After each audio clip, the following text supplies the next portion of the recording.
اس کے ٹرانسمیٹر کے پاس رکھتے ہوئے کہا, مسٹر ریمونڈیل اور ریڈ پاور کے باس کو ایک ہی جواب دیا جا رہا ہے. اب سے پہلے بھی کتنی ہی کانفرنسیں ہو چکی ہیں. ہمارے درمیان یہ طے پایا تھا کہ ہم ایک دوسرے کو نہیں چھیڑیں گے. یہ کوئی زیادہ پرانی بات نہیں ہے. کچھ عرصہ پہلے ہی برما میں ایسا ہی ایک اجلاس ہوا تھا. فرحاد سے صلح صفائی کی کوششیں کی گئی تھی. اس وقت رسونتی کو تنازع کا سبب بنا لیا گیا تھا. آئندہ بھی کوئی تنازع پیدا ہوگا تو تم عالمی اقتدار کی ہوس رکھنے والے کبھی یہ نہیں چاہو گے کہ تمہارے مقابلے میں کوئی سپر پاور ہو. ٹیلی پیتھی سپر پاور ہے. جب تک فرحاد اور رسونتی زندہ ہیں تم سب کبھی چین سے نہیں بیٹھو گے. بہرحال یہ دونوں تمہاری کانفرنس میں شام کو 7 بجے موجود رہیں گے. Over and all. یہ کہہ کر اس نے دونوں ٹرانسمیٹرز کو آف کر دیا. رسونتی نے کہا, تم خود سمجھتی ہو ایسے کئی اجلاس ہوئے لیکن نتیجے میں دشمنی اور بڑھ گئی. فرحاد تم موجود ہو, کچھ بولتے کیوں نہیں؟ میں نے مرجانہ کی زبان سے کہا, سونیا نے ہمارے اس اجلاس میں موجود رہنے کا جو فیصلہ کیا ہے وہ مناسب ہے. سونیا نے پوچھا, تم کیسے جانتے ہو کہ میں نے کیا سوچ کر یہ فیصلہ کیا ہے؟ کیا تم موجود تھے؟ نہیں, مگر میں تمہارے انداز کو خوب سمجھتا ہوں. پہلے تو تم نے یہ سوچا کہ تمام دشمن برسوں سے ہمارے پیچھے بھاگتے بھاگتے تنگ آ گئے ہیں, بیزار ہو گئے ہیں, کسی ایسے نتیجے پر پہنچنا چاہتے ہیں جہاں ان کی سلامتی ہو اور ہماری ٹیلی پیتھی سے ان کو نقصان نہ پہنچے. انہوں نے ہماری نئی مملکت کے سلسلے میں پہلے بھی رکاوٹیں پیدا کی تھیں, اب بھی رکاوٹ پیدا کرنے کی کوشش کی. اس کا نتیجہ انہوں نے دیکھ لیا. وہ ہم سے خائف ہیں, یہ سمجھ رہے ہیں کہ چاہے وہ ریموٹ کنٹرولنگ والا طریقہ اختیار کریں یا یوگا کے ماہروں کو ہمارے پاس بھیجیں, ہم کسی طریقہ کار سے کسی بھی سازش سے زیر نہیں ہو سکیں گے. پچھلے ہفتے انہیں سب سے بڑا دھچکا یہ لگا کہ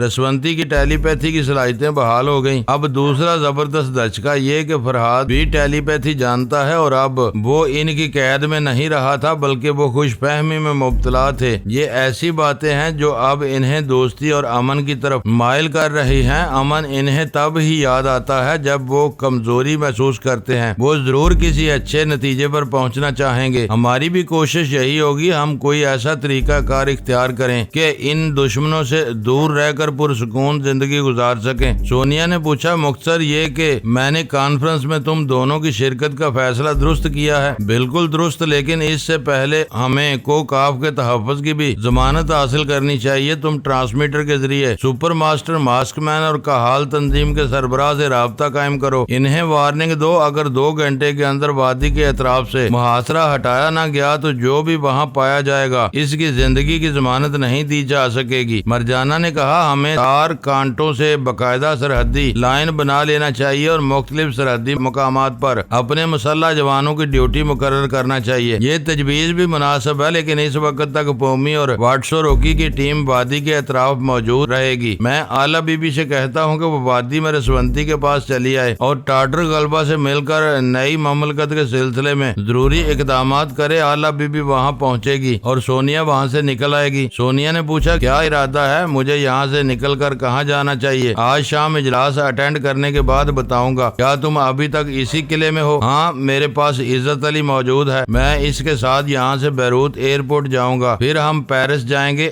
مجھے اپنی جگہ حاضر ہونا ہے, میں پھر ملاقات کروں گا. سونیا نے کہا, ذرا 1 منٹ, یہاں بابا صاحب کے ادارے سے ماہرین آئے ہوئے ہیں. ان میں ایک پلاسٹک سرجری کا بھی طالب علم ہے. وہ میرے چہرے سے انا میریا کا میک اپ اتار دے گا. کیا مجھے اصلی روپ میں وادی سے باہر جانا ہوگا؟ یہ فیصلہ ابھی نہیں کر سکتا, بعد میں بتاؤں گا, ابھی انتظار کرو. میں دماغی طور پر حاضر ہو گیا. اس وقت تک میک اپ مکمل ہو چکا تھا. میں ہیلی کاپٹر کے پائلٹ کے روپ میں آئینے کے سامنے بیٹھا ہوا تھا. عزت علی نے مسکراتے ہوئے کہا, میں بھی میک اپ کرنے میں تم سے کم نہیں ہوں. ویسے تم اس فن میں کامل ہو. کیا خیال ہے, اب چلنا چاہیے؟ ذرا سی مہلت چاہیے, ایک ضروری خیال خوانی رہ گئی ہے, اس کے بعد چلتا ہوں. میں نے بزرگ جلیل القدر سے معلوم کیا کہ حدیقہ کہاں ہے. وہ اس کے متعلق نہیں جانتے تھے. میں اس کے ساتھی کے دماغ میں پہنچا جس کے ذریعے تھوڑی دیر پہلے گفتگو کر چکا تھا. وہ اسی کے ساتھ ہی اور قلعے سے بہت دور جا کر ایک جگہ بیٹھی ہوئی تھی. قلعے کو اپنی نظروں میں رکھا تھا. جیسے مجھے نکلتے ہوئے اور جاتے ہوئے دیکھے گی تو دوڑ کر چلی آئے گی. میں نے اس کے ساتھی کی زبان سے کہا, حدیقہ, میں فرحاد بول رہا ہوں. وہ سیدھی ہو کر بیٹھ گئی, اپنے ساتھی کی طرف سر گھمایا. میں نے کہا, تمہیں یہ سن کر افسوس ہوگا. میں یہاں نہیں رہ سکتا, رہوں گا تو اپنی زندگی کو خطرے میں ڈال لوں گا. بولو, کیا کہتی ہو؟ وہ چپ رہی. میں نے کہا میں نے بہت سی تدبیریں سوچی، میرے ایک نہیں بے شمار دشمن ہیں اور وہ اتنے مکار ہیں جہاں میری کئی تدبیریں نہیں چلے گی۔ وہ چھپ کر مجھ پر حملہ آور ہوں گے، ہم سوچ بھی نہیں سکیں گے اور وہ اپنا کام کر گزریں گے۔ ویسے میرا ایمان ہے جسے اللہ رکھے اسے کون چکھے۔ موت کا ایک وقت مقرر ہوتا ہے، جب تک میرے مولا کی مرضی نہیں ہوگی میں نہیں مروں گا، لیکن وہ مجھے نقصان پہنچا سکتے ہیں، بے انتہا پریشانیوں میں مبتلا کر کے میری زندگی اجیرن کر سکتے ہیں۔ حدیقہ نے ایک ہاتھ سے اپنا سر کو تھام لیا جیسے اپنے نصیب کو رو رہی ہو۔ قصہ حاتم طائی کی حسن بانو نے 7 سوال پیش کیے تھے۔ اس کا پہلا سوال تھا ایک بار دیکھا ہے، دوسری بار دیکھنے کی ہوس ہے، اور ہم ایک بار ملے تھے، دوسری بار ملنے کی حسرت رہ گئی تھی۔ قصہ مختصر کرتا ہوں، میں بڑی آسانی سے عزت علی کے ساتھ ہیلی کاپٹر میں سوار ہو کر بیروت ایئرپورٹ پر پہنچا، پھر وہاں سے 4 بجے کی فلائٹ سے پیرس پہنچ گیا۔ اس دوران میں نے آلہ بی بی سے رابطہ قائم کیا تھا، پتہ چلا اس نے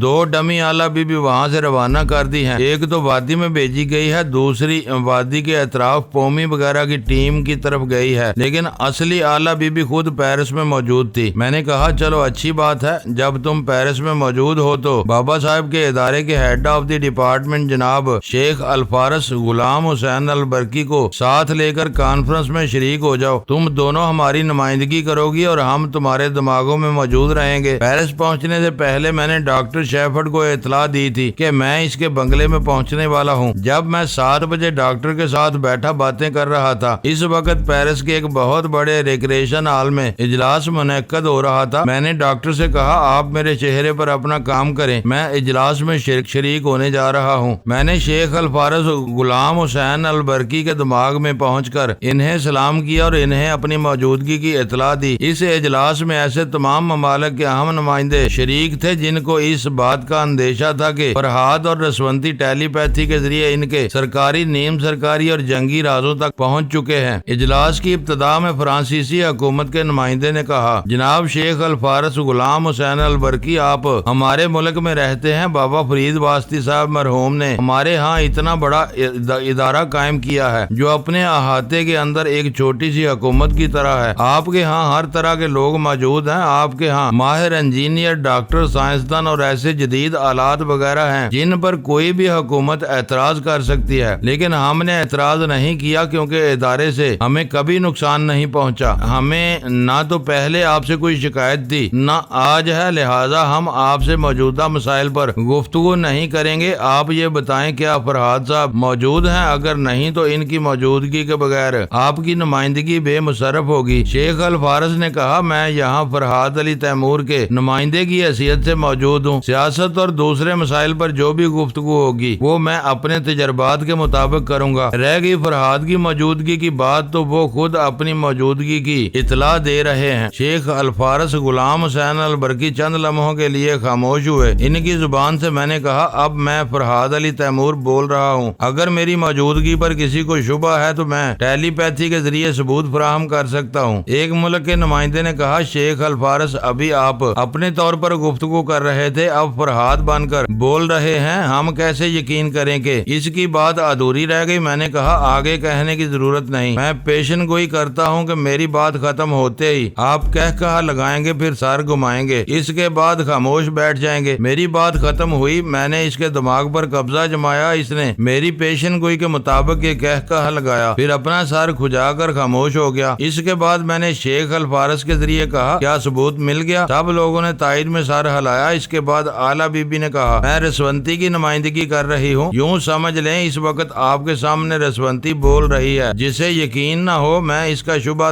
دور کرنے والے کے ذریعے ثبوت فراہم کر دوں گی۔ تقریباً سب ہی لوگوں نے کہا ہمیں یقین ہے، اب اجلاس کی کارروائی شروع ہونی چاہیے۔ میں نے کہا کارروائی شروع ہونے سے پہلے میری ایک بات اچھی طرح سن لو، یہ ہماری آخری میٹنگ ہے، اس سے پہلے ہم ایسے کئی اجلاس کر چکے ہیں، میں جو اپنی آپ بیتی تحریر کرتا ہوں اور کرتا رہوں گا تو میرے قارئین یہ پڑھ کر بور ہوتے رہیں گے کہ آپ بیتی میں جب بھی کوئی اہم مسئلہ پیدا ہوتا ہے تو تمام ممالک کے اہم نمائندے اجلاس کرنے بیٹھ جاتے ہیں، ایک ہی بات بار بار ہوتی رہے یا ایک ہی واقعہ بار بار پیش آئے تو یکسانیت پیدا ہو جاتی ہے۔ میں خود یکسانیت کا قائل نہیں ہوں، لہٰذا میں آخری بار رسونتی کے ساتھ اس اجلاس میں شریک ہو رہا ہوں، اس کے بعد ہمارے درمیان دوستی، امن، آشتی کی کوئی بات نہیں ہو سکے گی، لہٰذا لہذا جو کہنا ہے سوچ سمجھ کر کہا جائے۔ ایک نمائندے نے کہا، ہم سب یہی چاہتے ہیں۔ ہم اس نتیجے پر پہنچے ہیں کہ آپ اور مدام رسونتی کھل کر سامنے آ جائیں اور کسی ایک ملک میں اپنی رہائش اختیار کر لیں تو ہم میں سے کسی کو آپ دونوں سے اندیشہ نہیں رہے گا۔ شیخ الفارس نے جواب دیا، آپ کو فرحاد اور رسونتی سے کس قسم کے نقصان کا اندیشہ ہے، یا اس سے پہلے ان دونوں نے آپ لوگوں میں سے کس کو نقصان پہنچانے میں پہل کی ہے؟ کیا آپ کوئی مثال پیش کر سکتے ہیں؟ ایک ملک کے نمائندے نے کہا، ان کی ٹیلی پیتھی نے ہمارے کتنے آدمیوں کی جانیں لی ہیں۔ دوسرے ملک کے نمائندے نے کہا، ان کی ٹیلی پیتھی کے ذریعے ہمارے ملک کا ایک اہم راز فاش ہو گیا۔ ایک اور ملک کے نمائندے نے کہا، دنیا کے بیشتر ممالک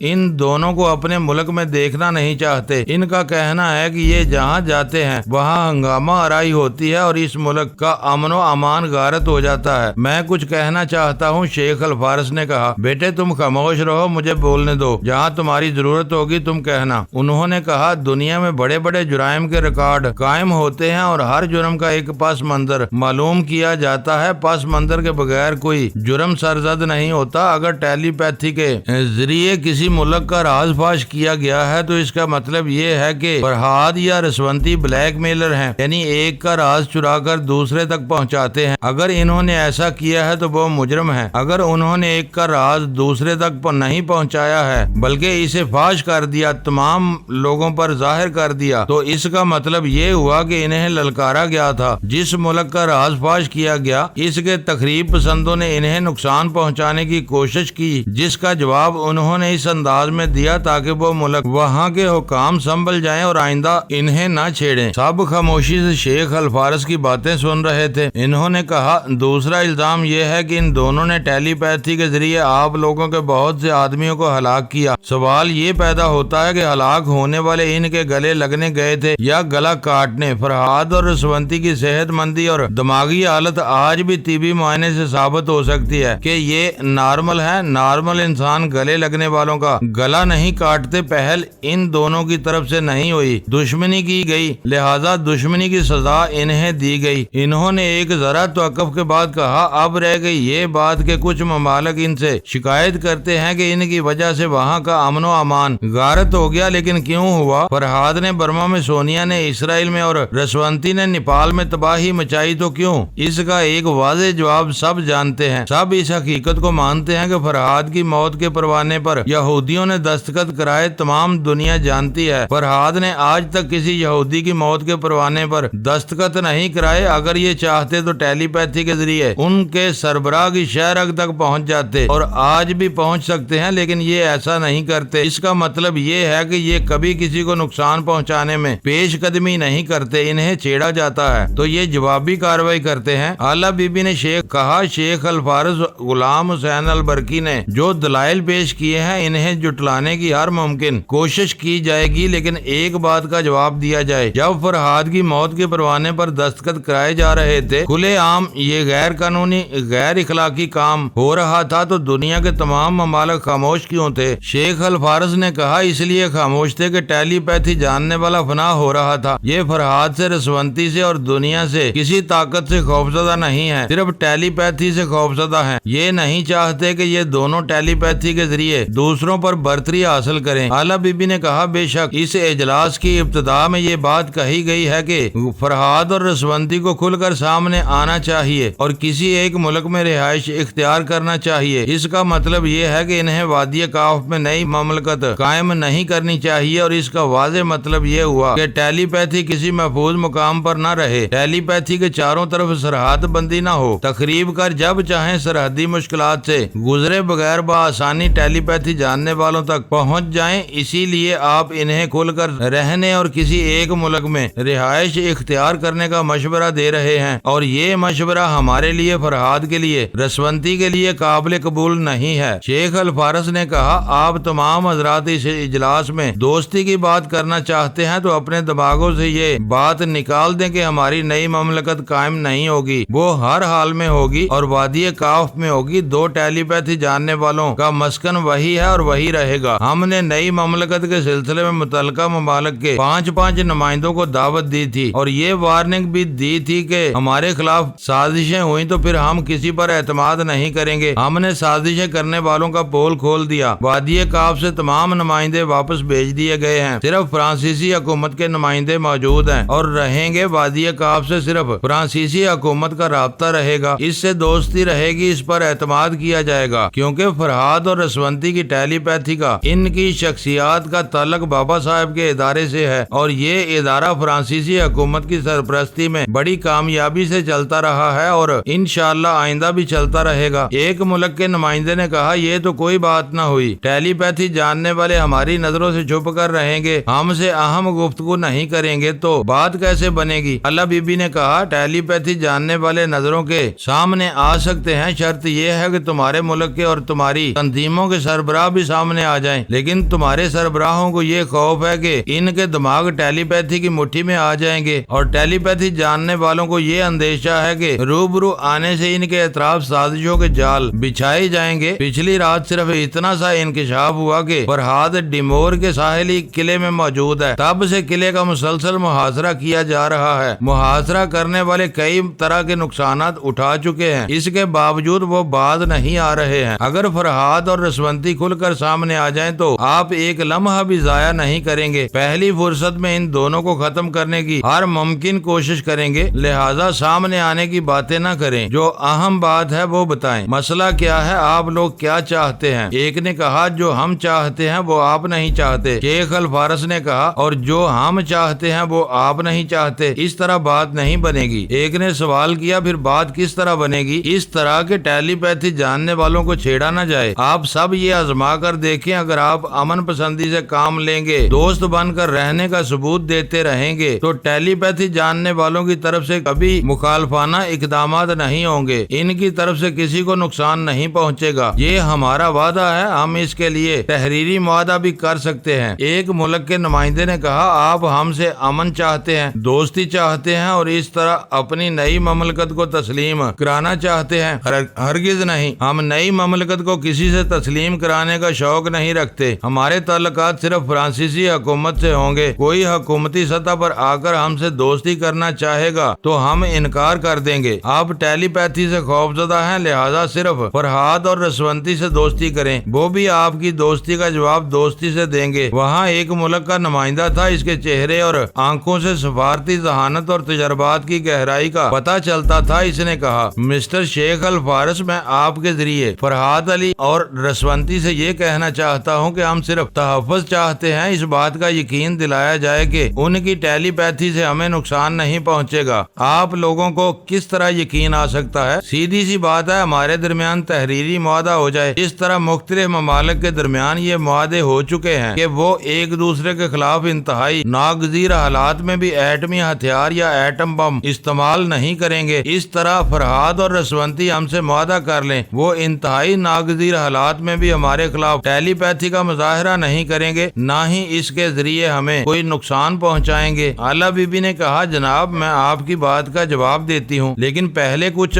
ضمنی سوالات ہیں، مثلا یہ کہ آپ ایک نہایت ہی ذہین، سنجیدہ اور نارمل انسان ہیں، کیا آپ کبھی خودکشی کریں گے؟ اس عمر رسیدہ شخص نے جواب دیا، کبھی نہیں، لیکن آپ کے اندرونی معاملات پیچیدہ ہو سکتے ہیں، آپ کی گھریلو زندگی ناخوشگوار ہو سکتی ہے، آپ کی بیوی آپ کو اس حد تک پریشان کرے کہ آپ زندگی سے بیزار ہو جائیں، یا کوئی بلیک میلر آپ کی کسی کمزوری سے اس حد تک کھیلنا چاہے کہ آپ زندگی پر موج کو ترجیح دیں، ایسی صورت میں آپ یقیناً خودکشی کریں گے، یا آپ جیسا کوئی دوسرا شخص خودکشی کر سکتا ہے؟ کیا نہیں کر سکتا؟ ہاں، حالات کبھی ایسے پیچیدہ ہوتے ہیں، مسائل ایسے ناقابل حل ہوتے ہیں کہ آدمی موت کو ترجیح دیتا ہے۔ اگر ایسی صورت میں آپ خودکشی کر لیں اور یہ الزام عائد کیا جائے کہ ٹیلی پیتھی کے ذریعے خودکشی پر مجبور کیا گیا ہے، تو کیا آپ یہ گواہی دینے کے لیے دوبارہ زندہ ہو سکتے ہیں کہ فرہاد اور رسونتی صرف دوست ہیں، انہوں نے دشمنی نہیں کی ہے؟ ہاں، ایسی صورت میں ٹیلی پیتھی جاننے والوں پر شبہ کیا جا سکتا ہے، لیکن جب ہمارے درمیان معاہدہ ہو جائے گا تو خودکشی کا کیس ہو یا کسی کی پراسرار طریقے پر واقعہ ہو اور اس میں ٹیلی پیتھی کا شبہ ہو تو پہلے اس کی تصدیق کی جائے گی، اس کے متعلق تفتیش ہوگی، تب ہم الزام دیں گے، ورنہ نہیں۔ شیخ الفارس نے کہا، آپ کی بات معقول ہے، ہم معاہدہ کرنے کے لیے تیار ہیں، اگر کوئی خودکشی کرے گا یا کسی کی موت پراسرار طریقے سے ہوگی تو ہم بھی ٹیلی پیتھی کے ذریعے تفتیش کرائیں گے اور اصل مجرم کو سامنے لے کر آئیں گے۔ ایک اور بزرگ نمائندے نے کہا، کہا ہم چاہتے ہیں ٹیلی پیتھی کا دائرہ کار محدود ہو۔ آپ ایک نئی مملکت قائم کر رہے ہیں، آپ لوگوں کو صرف اپنے ملک کے اندر ٹیلی پیتھی کو کام میں لانا چاہیے۔ مثلاً کوئی شخص آپ کی سرحد میں داخل ہو یا کوئی آپ لوگوں کے خلاف یا آپ کی نئی مملکت کے خلاف سازش کرے تو آپ اس کے خلاف کارروائی کر سکتے ہیں، لیکن وادی کاف کی سرحد کے باہر اس علم کو ممنوع قرار دیا جانا چاہیے۔ مجھے یا رسونتی کو کچھ کہنے کا موقع ہی نہیں مل رہا تھا۔ شیخ الفارس اور اعلیٰ بی بی دونوں ہی اتنے ذہین اور تجربہ کار تھے کہ وہ ہم سے زیادہ مناسب جوابات دے رہے تھے۔ شیخ الفارس نے کہا جناب آدمی دماغ کے بغیر نہیں رہ سکتا۔ جب فرحاد یا رسونتی اپنی مملکت سے باہر کسی بھی ملک میں جائیں گے تو ان کے ساتھ ان کا دماغ بھی جائے گا، جب دماغ جائے گا تو ٹیلی پیتھی کا علم بھی جائے گا۔ ایسے میں اگر کسی نے ان سے دشمنی کی یا انہیں مجبور کر دیا کہ وہ علم استعمال کریں تو پھر کسی کو حق نہیں پہنچتا کہ کسی بھی شخص کو اپنا دماغ، اپنی دماغی صلاحیتیں اور اپنے حاصل کیے ہوئے علوم کو استعمال کرنے سے روکے۔ اعلیٰ بی بی نے کہا جب ہم یہ معاہدہ کرنے کے لیے تیار ہیں کہ ٹیلی پیتھی کے ذریعے آپ میں سے کسی کو بھی نقصان نہیں پہنچے گا تو اس کا مطلب یہی ہوا کہ ٹیلی پیتھی خواہ وادی کاف کی حدود میں رہے یا باہر رہے اس علم کو منفی انداز میں کبھی استعمال نہیں کیا جائے گا، اور نہ ہی ہم نے پہلے کبھی اسے منفی انداز میں استعمال کیا ہے۔ ہماری تائید میں بہترین ثبوت موجود ہیں اور آئندہ بھی ہم ثبوت پیش کرتے رہیں گے۔ آپ کہتی ہیں ٹیلی پیتھی کو منفی انداز میں استعمال نہیں کیا جائے گا، ہم اسے مان لیتے ہیں۔ آپ بھی تسلیم کر لیں گے فرحاد اور رسونتی کھل کر سامنے آئیں گے ہمارے ملک کے بڑوں سے اور ہم اہم حکام سے ملاقاتیں کرتے رہیں گے تو انہیں کوئی نقصان نہیں پہنچے گا۔ اعلیٰ بی بی نے پوچھا اور اگر نقصان پہنچا تو ہم معلوم کریں گے کہ کس نے انہیں نقصان پہنچایا، اس کو سزا دیں گے، بالکل اسی طرح جس طرح کے ٹیلی پیتھی کے خلاف الزام عائد کرنے پر تفتیش کی جائے گی۔ شیخ الفارس نے کہا ماضی میں رسونتی بارہا سامنے آتی رہی ہے، لیکن فرحاد کب سامنے آتا رہا اور اب اس کی ڈمی آتی رہی، کوئی یہ حقیقت نہیں جان سکتا۔ آئندہ بھی ان کے سامنے آنے پر اصرار کیا گیا تو آپ کیسے کہہ سکتے ہیں کہ وہ خود آئیں گے، لہٰذا یہ بات اپنے دماغ سے نکال دیں گے۔ فرحاد اور رسونتی ہر ایک سے خود ملاقات کریں گے۔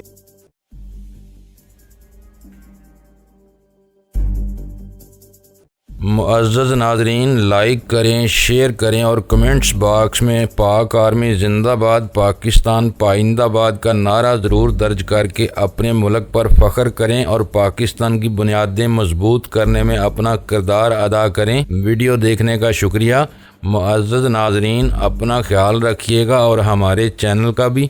ISI پاک آرمی زندہ باد، پاکستان پائندہ باد۔